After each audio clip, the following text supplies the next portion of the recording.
দ্বিতীয় দফার আগে ধাক্কা কমিশনের, বাইক নিষেধাজ্ঞায় কমিশনকে ভর্ৎসনা হাইকোর্টের। সিঙ্গল বেঞ্চের নির্দেশ, কার্যত বহাল ডিভিশন বেঞ্চেও। নাগরিক অধিকার এভাবে কারা যায় না বলে মন্তব্য বিচারপতির। বাইকে চড়ার অধিকার নিয়ন্ত্রণ করা যায় না বলে মন্তব্য। গাড়ি না থাকলে কি বাড়িতে বসে থাকতে হবে? কমিশনকে ভর্ৎসনা বিচারপতি শম্পা সরকারের। কথা বলবো, অর্ণব হাজরা রয়েছেন সঙ্গে, অর্ণবের সঙ্গে কথা বলবো। তার আগে আরো একবার আপনাদেরকে জানিয়ে রাখি, বাইক নিয়ে যে নিষেধাজ্ঞা, দ্বিতীয় দফার আগে আবারও ধাক্কা কমিশনের। বাইক নিষেধাজ্ঞায় কমিশনকে ভর্ৎসনা হাইকোর্টের। সিঙ্গল বেঞ্চের নির্দেশ, কার্যত বহাল রইল ডিভিশন বেঞ্চেও। নাগরিক অধিকার এভাবে কারা যায় না বলে পর্যবেক্ষণ বিচারপতির। বাইকে চড়ার অধিকার নিয়ন্ত্রণ করা যায় না বলে মন্তব্য। গাড়ি না থাকলে কি বাড়িতে বসে থাকতে হবে? কমিশনকে ভর্ৎসনা বিচারপতি শম্পা সরকারের। কোন রকম বাইক র্যালি এবং দ্রুত গতিতে বাইক র্যালি এইগুলি বন্ধ করে দেওয়া হয়েছে। বাকি সমস্ত যে জাস্টিস কৃষ্ণ রাওয়ের অর্ডার ছিল তাতে কোনো রকম কোনো ডিভিশন বেঞ্চ হস্তক্ষেপ করেনি এবং ডিভিশন বেঞ্চ বলেছেন যে এই যে বাইক রাইডার বা সাধারণ মানুষ যারা এই বাইকের চলেন তাদের আমরা কি এখন কোয়ারেন্টিনের মধ্যে রয়েছি বা কোনো রকম এমার্জেন্সির মধ্যে রয়েছি? সুতরাং এই রাইট কখনোই সাধারণ নাগরিকের হাত থেকে সরিয়ে নেওয়া যায় না। সাধারণ জনগণের বাইক রাইডিং এবং তার দৈনন্দিন কাজের যে পিলিয়ন রাইডিং এর জন্য তার ফ্যামিলি বা তার লেবার বা তার কর্মচারী তাদের সমস্ত ক্ষেত্রেই ছাড় রয়েছে।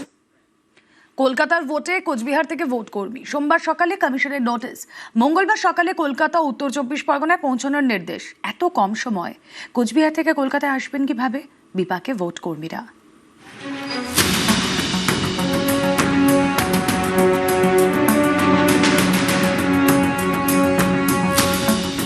আমাদের কালকেই 7টার মধ্যে রিপোর্ট করতে বলছে। আমরা কুচবিহার থেকে গিয়ে ওই 24 পরগনায় গিয়ে ডিসিতে গিয়ে রিপোর্ট করা 7টার মধ্যে, এবং সেটা কিভাবে আমরা যাব, উড়ে যাব না হেঁটে যাব না গাড়িতে যাব, তার কোনো সুবন্দোবস্ত এখন পর্যন্ত আমরা পাইনি।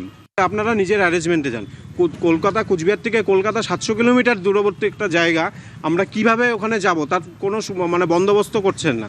আমরা কি করে নির্দিষ্ট টাইমের মধ্যে ওখানে পৌঁছবো সেটা আমরা এটা নিয়ে আমরা খুব চিন্তিত, এবং এর পরবর্তীতে যদি কোনো শোকজ বা ডিসিপ্লিনারি অ্যাকশন হয় সেটার দায়িত্ব কে নিবে? এবং আমাদের ডিউটি করতে কোনো অসুবিধা নেই, এবং এটা অন্তত আরও কিছুদিন আগে জানানো উচিত ছিল।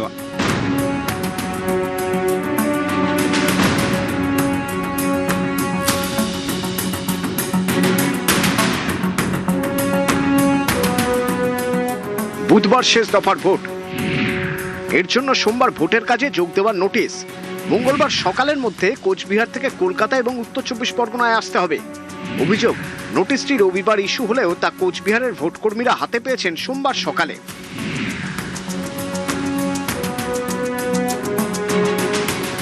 এই নোটিশেই বিপাকে কোচবিহারের ভোটকর্মীরা। তাদের দাবি, প্রথম দফার ভোটেও সবাই ডিউটি করেছেন, কিন্তু এবার দ্বিতীয় দফায় 24 ঘন্টার নোটিশে 700 কিলোমিটার দূরে ডিসিআরসিতে পৌঁছানোর নির্দেশ দেওয়া হয়েছে। অভিযোগ, কমিশনের তরফ থেকে যাতায়াতের কোনো ব্যবস্থা করা হয়নি। কোচবিহারের ভোটকর্মীদের প্রশ্ন, এত কম সময় কিভাবে তারা কোচবিহার থেকে কলকাতায় পৌঁছবেন? আগামীকাল অর্থাৎ 28 তারিখে সকাল 8টার মধ্যে Sadhanpur Uludanga high school DC সেখানে রিপোর্ট করার জন্য। আমাদের অ্যারেঞ্জমেন্ট কী হবে যাওয়ার, সেটা যখন আমরা এখানে জানতে আসি তখন আমরা পিপিসেলে কথা বলে তারা কোনো সদুত্তর দিতে পারেননি।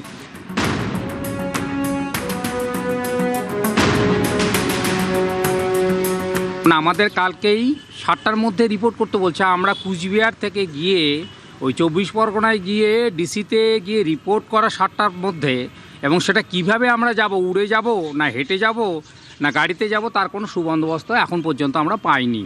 আপনারা নিজের অ্যারেঞ্জমেন্টে যান। কলকাতা কুচবিহার থেকে কলকাতা 700 কিলোমিটার দূরবর্তী একটা জায়গা, আমরা কিভাবে ওখানে যাব তার কোনো বন্দোবস্ত করছেন না। আমরা কি করে নির্দিষ্ট টাইমের মধ্যে ওখানে পৌঁছবো সেটা আমরা এটা নিয়ে আমরা খুব চিন্তিত, এবং এর পরবর্তীতে যদি কোনো শোকজ বা ডিসিপ্লিনারি অ্যাকশন হয় সেটার দায়িত্ব কে নিবে? এবং আমাদের ডিউটি করতে কোনো অসুবিধা নেই, এবং এটা অন্তত আরও কিছুদিন আগে জানানো উচিত।